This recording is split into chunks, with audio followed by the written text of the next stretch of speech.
இசையின் ஸ்வரங்கள் வேறுபட்டிருப்பதைப் போல மனிதர்களும் வேறுபட்டே உள்ளனர். வீணையை மீட்டும்போது 2 கைகளையும் நாம் பயன்படுத்துகிறோம்.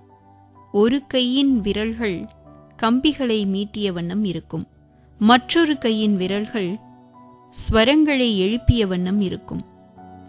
ஒவ்வொரு கம்பியும் வெவ்வேறு ஸ்வரத்தை எழுப்புகிறது. 7 ஸ்வரங்களும் சேர்ந்து இனிய இசையாக ஒலிக்கின்றன. முடிவில் இந்த இசை நமது செவிகளில் தேனாக பாய்ந்து நம்மை பரவசத்தில் ஆழ்த்துகிறது. நாம் வாழ்ந்து கொண்டிருக்கின்றோம், ஆனால் வாழ்க்கையின் இனிய கீதத்தை ரசிக்கத் தெரியாமல் இருக்கின்றோம். மனிதர்களிடையே உள்ள வேறுபாடுகளை ஏற்றுக்கொள்ள நமக்கு கடினமாக உள்ளது. நம்மைப் போலவே மற்றவர்களும் இருக்க வேண்டும். நாம் எதிர்பார்த்ததைப் போலவே அவர்கள் நடந்து கொள்ள வேண்டும். நாம் கூறுவதையெல்லாம் அவர்கள் கேட்க வேண்டும்.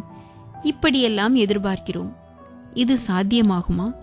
இசைக்கருவியை வாசிப்பவர் எந்நேரமும் ஒரே ஸ்வரத்தை மட்டும் மீட்டிக்கொண்டிருப்பதை நாம் பார்த்ததுண்டா? ஒரே கையில் இருக்கும் 5 விரல்களும் கூட வெவ்வேறாகத்தானே உள்ளன.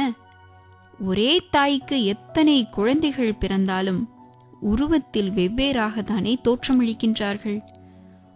உணவில் கூட அறுசுவை உணவைதானே நாம் விரும்புகின்றோம். நாம் அனைவரும் ஒரே மாதிரியாக இருந்துவிட்டால் வளர்ச்சி ஏற்பட வாய்ப்பில்லை. நம் புத்தியை தூண்டச் செய்து புதுமையை உருவாக்கக்கூடியதாக எதுவும் இருக்காது. சுருங்க கூறின் படிப்பதற்கு எதுவுமே இருக்காது, ஒப்பிடுவதற்கு ஒன்றுமே இருக்காது. தனிமரம் தோப்பாகாது.